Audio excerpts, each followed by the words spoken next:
Guys welcome back. ഞാൻ റാസി. 2 ലക്ഷം കിലോമീറ്ററിൻ്റെ അടുത്ത് ഓടിയിട്ടുള്ള ഒരു സ്വിഫ്റ്റ് ഡീസലാണ് നിങ്ങളിപ്പോൾ കാണുന്നത്.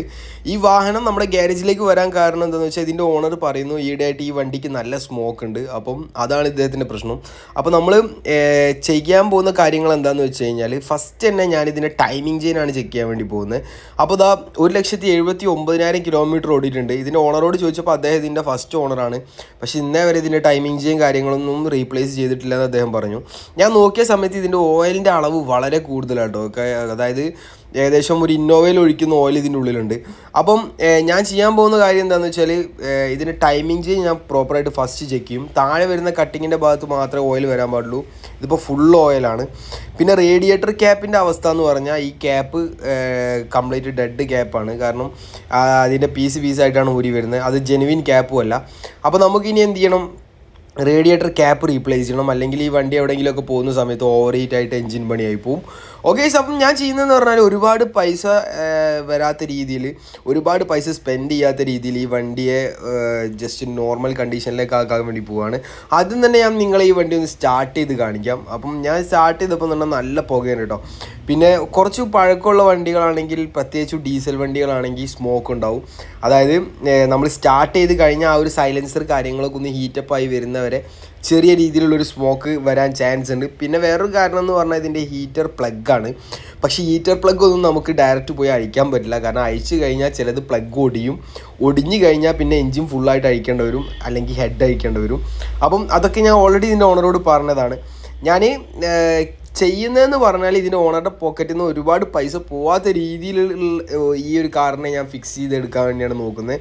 പിന്നെയെന്ന് പറഞ്ഞാൽ ഈ കാർ ഏറ്റവും കൂടുതൽ ലോക്കൽ ഓട്ടങ്ങൾക്കായിട്ടാണ് ഉപയോഗിക്കുന്നത്. അവർക്ക് ലോങ് ഡ്രൈവ് കാര്യങ്ങളൊക്കെ പോകാൻ വേണ്ടി വേറെ വണ്ടിയുണ്ട് കേട്ടോ. ഓക്കെ, അപ്പം സാധാരണ മെക്കാനിക്കൽ റെക്കമെൻഡ് ചെയ്യുക ഇങ്ങനെ ഒരു സ്മോക്ക് കണ്ട ഉടനെ തന്നെ EGR, ഇൻ്റർകൂളർ, പിന്നെ എന്താ പറയുക ഇൻടേക്ക് മാനിഫോൾഡ് കാര്യങ്ങളൊക്കെ അഴിക്കാനാണ്. പക്ഷേ ഇതിൻ്റെയൊക്കെ ഇൻടേക്ക് മാനിഫോൾഡ് അഴിച്ചാൽ ഇതിൻ്റെ മാനിഫോൾഡിൻ്റെ ബോൾട്ട് ഒടിയുന്നുള്ളത് 100% ഉറപ്പാണ്. എൻജിൻ ഇറക്കേണ്ടിയും വരും. ഓക്കെ, അപ്പം അത്രയും എക്സ്പെൻസ് ഒന്നും ചെയ്യാൻ ഇതിൻ്റെ ഓണറും തയ്യാറല്ല. അപ്പം ഞാൻ ചെയ്യാൻ പോകുന്ന കാര്യം ഇത്രയേ ഉള്ളൂ ഗൈസ്. ഞാൻ ഈ വണ്ടി പ്രോപ്പറായിട്ട് ഇൻസ്പെക്ട് ചെയ്തു. ഇതിന് എനിക്ക് ചെയ്യാനുള്ള കാര്യം എന്ന് പറഞ്ഞാൽ ഞാൻ ഇതിന് ടൈമിംഗ് ചെയിൻ റീപ്ലേസ്മെൻറ്റിലേക്കാണ് കൂടുതൽ ശ്രദ്ധ കൊടുക്കുന്നത്. അതുപോലെ തന്നെ നമ്മളിപ്പോൾ ഇതിൻ്റെ ബമ്പർ കാര്യങ്ങളൊക്കെ അയച്ചിട്ടുണ്ട്. അപ്പം ബമ്പർ കാര്യങ്ങളൊക്കെ അയച്ചു. ഈ അടുത്ത് റിന്യൂവൽ എടുത്തിട്ടേ ഉള്ളൂ. അപ്പോൾ ഒരു 5 വർഷത്തേക്കെങ്കിലും അവർക്ക് യൂസ് ചെയ്യണം എന്നുള്ളൊരു ഐഡിയ ആണ്.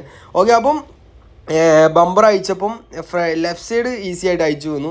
റൈറ്റ് സൈഡിൽ ഒരു സ്ക്രൂ ഒക്കെ ഉണ്ടായിരുന്നു. അപ്പം പഴയ വണ്ടി ആയതുകൊണ്ട് സ്ക്രൂ ഒക്കെ വെച്ച് അതിൻ്റെ മേലെ പൊട്ടിയിട്ട് പെയിൻറ്റ് ചെയ്തതാണ്. അപ്പോൾ അതെനിക്കൊരു പണിയായി, കുഴപ്പമില്ല. അപ്പോൾ ഞാൻ അതൊക്കെ അയച്ചെടുത്തിട്ടുണ്ട്. പിന്നെന്ന് പറഞ്ഞാൽ ഇതിൻ്റെ കുറച്ച് ഭാഗങ്ങൾ ഞാൻ നിങ്ങളെ കാണിച്ചു തരാം. അതായത് ഇത് നമ്മുടെ ക്രാങ്ക് കേസിൻ്റെ അവിടെ വരുന്നൊരു ബ്രാക്കറ്റാണ്. ഈ ബ്രാക്കറ്റൊക്കെ കംപ്ലീറ്റ് ഓയിലിൽ കുളിച്ച് കിടക്കുകയാണ്. കാരണം എന്താ വെച്ചാൽ ഈ ടൈമിംഗ് ചെയിൻ മാറാൻ കുറേ വൈകി കഴിഞ്ഞാൽ അവിടുത്തെ ബോണ്ടൊക്കെ ഹീറ്റടിച്ച് കംപ്ലൈൻ്റ് ആയി അതുവഴി ഓയിൽ ലീക്ക് തുടങ്ങും കേട്ടോ. ക്രാങ്ക് കേസിൻ്റെ അതുവഴി തുടക്കത്തിൽ ചെറിയ ലീക്കേ ഉണ്ടാവുള്ളൂ. പക്ഷെ പിന്നെ അങ്ങോട്ട് പോകുമ്പോൾ വലിയ ലീക്കാവും. നമ്മൾ റിയർ മെയിൻ സീലാണോ ലീക്ക് എന്നൊക്കെ വിചാരിക്കും നമ്മൾ, അതുപോലത്തെ ലീക്കായിരിക്കും. അപ്പോൾ ആ ബോൾട്ടുകൾ കാര്യങ്ങളെല്ലാം ഓയിലിൽ കുളിച്ച് കിടക്കുകയാണ്. ഇത് ക്ലീൻ ചെയ്യാൻ തന്നെ 1.5 ദിവസം പിടിച്ചിട്ടുണ്ടെന്ന് പറയാം. കാരണം കംപ്ലീറ്റ് ഭാഗങ്ങൾ ഇപ്പോൾ ഈ ടൈമിംഗ് ചെയിൻ്റെ കവറൊക്കെ കണ്ടറിയാം, ഇതുവരെ ഇത് അയച്ചില്ല. പക്ഷേ ഇതിൻ്റെ അടിഭാഗത്തേക്കെല്ലാം കംപ്ലീറ്റ് ഓയിൽ സ്ലെഡ്ജായി കിടക്കുക കേട്ടോ. അപ്പോൾ ഇതൊന്നും നമുക്ക് പ്രഷർ വാഷ് ചെയ്ത് ക്ലീൻ ചെയ്യാൻ പറ്റുന്ന സാധനമല്ല, നമ്മൾ ഇരുന്ന് ക്ലീൻ ചെയ്തെടുക്കണം. അപ്പോൾ നമ്മൾ കുറേ സമയം ഇതിന് തന്നെ കാണും കേട്ടോ. അപ്പോൾ നമ്മൾ ഇത്രയേ ഉള്ളൂ കാര്യങ്ങളൊക്കെ. നമ്മൾ ഇൻ്റർകൂളർ, ബാക്കി ഓസുകളൊക്കെ നമ്മൾ അഴിച്ചെടുത്തിട്ടുണ്ട്. ഇൻ്റർകൂളറിലൊക്കെ ഓയിൽ കുറവാണ്. ഓക്കെ, അതിൻ്റെ അർത്ഥം എന്താണെന്ന് വെച്ചാൽ ഇതിൻ്റെ ടർബോ ഒക്കെ എപ്പോഴും ഓക്കെ ആണെന്ന് കേട്ടോ. കാരണം ഇൻ്റർകൂളറിൽ ഒരുപാട് ഓയിലൊന്നുമില്ല. ഈ വണ്ടി അങ്ങനെ ഓടിക്കുള്ളൂ. ഇത് ഒരുപാട് സ്പീഡ് എടുത്ത് ഓടിക്കുന്ന വണ്ടിയല്ല. അതുകൊണ്ടാണ് ടൈമിംഗ് ചെയിൻ മാറാഞ്ഞിട്ടും ഈ ഒരു 1.80 1,80,000 കിലോമീറ്ററൊക്കെ ഈ വണ്ടി ഓടാൻ തന്നെ കാരണം. അപ്പോൾ അതിൻ്റെ താഴ്ഭാഗം നിങ്ങൾ നോക്കിയ ക്രാങ്ക് കേസ് കംപ്ലീറ്റ് ഓയിലൊക്കെ ഒലിച്ച് അങ്ങ് എത്തിയിട്ടുണ്ട്. കംപ്ലീറ്റ് ഓയിലാണ്. ഇത് ക്ലീൻ ചെയ്യാൻ തന്നെ നല്ല പണിയാട്ടോ. ഓക്കെ, ഇതിൻ്റെ ഓണറോട് ഞാൻ പറഞ്ഞ സമയത്തിനേക്കാളും 1 ദിവസം കഴിഞ്ഞിട്ടാണ് ഞാൻ വണ്ടി കൊടുത്തത്. ഓക്കെ, ഇപ്പം പിന്നെ വേറൊരു പ്രശ്നം കൂടെ വന്നു. ടൈമിംഗ് ചെയിൻ നമുക്ക് പ്രോപ്പറായിട്ട് ലോക്ക് ചെയ്യാൻ പറ്റില്ല. കുറച്ച് ഔട്ടായിട്ടാണ് കിടന്നത്. കാരണം നിങ്ങൾക്കറിയാം ഇത് സൈക്കിളിൻ്റെ ചെയിൻ തന്നെ പോലെ തന്നെയാണ്. കാരണം കുറേ കഴിയുമ്പോൾ അത് സ്ട്രെച്ച് ആവും, വലിഞ്ഞിട്ടാണ് ഈ ഒരു പ്രശ്നം വരിക. പിന്നെ ഇപ്പം നമ്മൾ ടൈമിംഗ് കാര്യങ്ങളൊക്കെ സെറ്റ് ചെയ്തുകൊണ്ടിരിക്കുന്നുണ്ട്. പിന്നെ നമ്മൾ യൂസ് ചെയ്യുന്നതെന്ന് പറഞ്ഞാൽ പ്രോപ്പർ ടൂൾസാണ് ടൈമിംഗ് സെറ്റ് ചെയ്യാൻ വേണ്ടിയിട്ട്. ചില വണ്ടികളൊക്കെ വരുമ്പോൾ നമുക്ക് കാണലുണ്ട് നമ്മൾ ഈ ടൈമിംഗ് ചെയിൻ ലോക്ക് ചെയ്യുന്ന ആ ഒരു ഗാഡിയൊക്കെ ക്രാക്കായിട്ട് വരാറുണ്ട് വണ്ടികളുടെ. അപ്പം അതൊക്കെ നമുക്ക് പണിയാണ്. ഇതാണ് നമ്മുടെ ടൈമിംഗ് ചെയിൻ. നിങ്ങൾക്ക് ആ പിസ്റ്റൺ നോക്കിയാൽ കാണാൻ പറ്റും. ഇത് കുറച്ചും കൂടെ സമയം ഓടിയാൽ ഈ വണ്ടിയുടെ പണി തീർന്നു. അതായത് ചെയിൻ ജമ്പാവും, ആ ടെൻഷനർ അങ്ങോട്ട് ചാടും, പിന്നെ ഹെഡ് കാര്യങ്ങളൊക്കെ റോങ് ആയിട്ട് വർക്കാവും, പിസ്റ്റൺ പോയിട്ട് വാൽവിലിടിക്കും, ലാച്ച് പൊട്ടും, അങ്ങനെ ഹെഡൊക്കെ അഴിച്ചും കംപ്ലീറ്റ് എൻജിൻ പണിയാവും. ഓക്കെ, അപ്പം മെയിനായിട്ടെന്ന് പറഞ്ഞാൽ നിങ്ങളുടെ വാഹനങ്ങൾ നിങ്ങൾ കെയർ ചെയ്ത് ഓടിക്കുക എന്നുള്ളതാണ്. അതിന് എന്തൊക്കെ മെയിൻ്റനൻസ് വേണം അതൊക്കെ ചെയ്തിട്ട് വേണം ഓടിക്കാൻ. ഓക്കെ, ഇതാ ഈ ഒരു ലോക്ക് കാര്യങ്ങളൊക്കെ നമ്മൾ പ്രോപ്പറായിട്ട് സെറ്റ് ചെയ്തിട്ടുണ്ട് കേട്ടോ. ഓക്കെ, അപ്പം പിന്നെ നമ്മൾ താഴെ ഇനി നമുക്ക് ക്രാങ്കിന് ഒരു ലോക്കുമാണ് വരുന്നത്. ഈ ക്യാം ഷാഫ്റ്റിൻ്റെ ഉള്ളിലേക്ക് പ്രോപ്പറായിട്ട് അത് സീറ്റ് ഔട്ട്. ഓക്കെ, അപ്പം ഈ ലോക്കൊക്കെ ചെയ്യാൻ തന്നെ നമ്മൾ പണിയെടുത്തിട്ടുണ്ട് നല്ല രീതിയിൽ. കാരണം കുറേ ഓടിപ്പോയിട്ടുണ്ട് ഈ ഒരു വണ്ടിയിട്ടോ. പക്ഷേ അവർ കെയർ ചെയ്തിട്ടാണ് ഓടിച്ചത്. കാരണം ഒരുപാട് റഫായിട്ട് ഓടിച്ചില്ല, അതുകൊണ്ടാണ് ഇത്രയും കിട്ടിയത് കേട്ടോ. ഇനി ഈ ടൈമിങ്ങിൻ്റെ കവർ ഞാൻ നിങ്ങൾക്ക് കാണിച്ചു തരാം. ടൈമിങ്ങിൻ്റെ കവർ കംപ്ലീറ്റ് സ്ലെഡ്ജായി പോയിട്ടുണ്ട്. ഓയിൽ ഒലിച്ച് കംപ്ലീറ്റ് സ്ലെഡ്ജാണ്. അപ്പം അത് ഞാൻ പ്രോപ്പറായിട്ട് നീറ്റായിട്ട് ക്ലീൻ ചെയ്തെടുക്കണം. ഇത് ക്ലീൻ ചെയ്യണമെങ്കിൽ നമ്മൾ ഇരുന്ന് തന്നെ ചെയ്യണം കേട്ടോ. കാരണം ഇത് നമുക്ക് ഒരിക്കലും പ്രഷർ വാഷ് ചെയ്യാൻ പറ്റില്ല. കാരണം അതിൽ ഓയിൽ പമ്പ് കാര്യങ്ങളൊക്കെ വരുന്നതാണ്. പിന്നെ ഇനി ഞാൻ നിങ്ങൾക്ക് ഇതാ പുതിയ ടൈമിംഗ് ചെയിൻ്റെ കിറ്റ് കാണിച്ചു തരാം.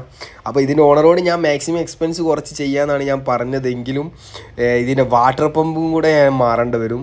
ഓക്കെ, അപ്പോൾ അത് ഞങ്ങൾക്ക് കാണിച്ചു തരാം. ആദ്യം ടൈമിംഗ് ചെയിൻ കാണിച്ചു തരാം. ടൈമിംഗ് ചെയിന് പുതിയ ചെയിന് INAയുടെ കിറ്റാണ് നമ്മൾ യൂസ് ചെയ്യുന്നത്. നമ്മൾ എല്ലാവരും INAയുടെ കിറ്റാണ് യൂസ് ചെയ്യുന്നത്.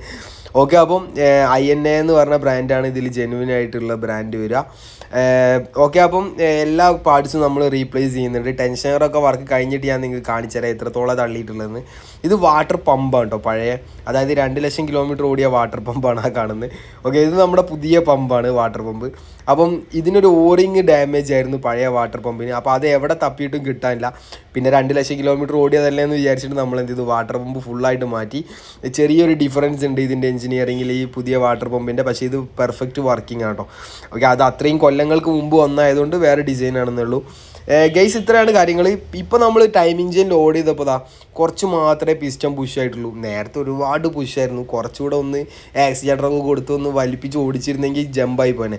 ഇനി നമ്മൾ ഇൻ്റർകൂളർ കാര്യങ്ങളൊക്കെ നമ്മൾ പ്രോപ്പറായിട്ട് ക്ലീൻ ചെയ്യുന്നുണ്ട്. ഇൻ്റർകൂളറിൽ ഓയിലിൻ്റെ അംശം കുറവായിരുന്നു. 2 ലക്ഷം ഓടിയിട്ട് ഒരുപാട് ഓയിലിൻ്റെ അംശം ഇല്ലായിരുന്നു കേട്ടോ. ഈ വണ്ടിയുടെ ഒരു പണി ഇതുവരെ ചെയ്തിട്ടില്ല എന്ന് അതിൻ്റെ ഓണറിനോട് പറഞ്ഞത്. ഓക്കെ, അപ്പോൾ ഇതിൻ്റെ ക്രാങ്ക് കേസ് കാര്യങ്ങളൊക്കെ നമ്മൾ പ്രോപ്പറായിട്ട് ക്ലീൻ ചെയ്ത് നീറ്റാക്കി ബോണ്ട് ചെയ്തിട്ടുണ്ട്. ഇപ്പോൾ നമ്മളെ ഫിക്സിങ് കാര്യങ്ങളൊക്കെ ഓൾമോസ്റ്റ് കഴിഞ്ഞു കേട്ടോ. ഓക്കെ, അപ്പോൾ നമ്മുടെ വീഡിയോസ് കാണുന്നവരൊക്കെ നമ്മളെ ഒന്ന് സബ്സ്ക്രൈബ് ചെയ്ത് സപ്പോർട്ട് ചെയ്യുക. അടുത്തുള്ള ബെല്ലൈക്കൺ കൂടെ ക്ലിക്ക് ചെയ്യുക കേട്ടോ. ഓക്കെ, ഞാൻ വർക്കിൻ്റെ ഇടയിലൂടെ ഈ ഒരു വീഡിയോസും കാര്യങ്ങളൊക്കെ ഷൂട്ട് ചെയ്ത് നിങ്ങൾക്ക് കാണിക്കാൻ വേണ്ടി മാത്രമാണ്. ഓക്കെ, അപ്പോൾ നമ്മളിപ്പോൾ ഏകദേശം ഹാഫായി നമ്മുടെ ടെമ്പറേച്ചർ വണ്ടിയുടെ. ഇപ്പോൾ ഞാൻ നോക്കുന്ന സമയത്ത് സ്മോക്ക് കാര്യങ്ങളൊക്കെ വളരെ കുറവാണ് കേട്ടോ. അപ്പം നമ്മുടെ വീഡിയോസ് നിങ്ങൾക്ക് ഇഷ്ടമായാൽ നിങ്ങൾ താഴെ കമൻറ്റ് ചെയ്യുക, നിങ്ങളുടെ ക്വസ്റ്റ്യൻസ് ഒക്കെ താഴെ ചോദിക്കുക. ഓക്കെ, അപ്പം നമ്മൾ ഒരുപാട് എക്സ്പെൻസ് വരാത്ത രീതിയിൽ വണ്ടി ചെയ്തിരിക്കുകയാണ്. ഇതിൻ്റെ റേഡിയേറ്ററിൻ്റെ ക്യാപ്പ് നമ്മൾ മാറേണ്ട സാധനങ്ങളൊക്കെ മാറി. ഓക്കെ ഗൈസ്, ഇതിൻ്റെ ഓണർ ഇപ്പോൾ ഹാപ്പിയാണ്.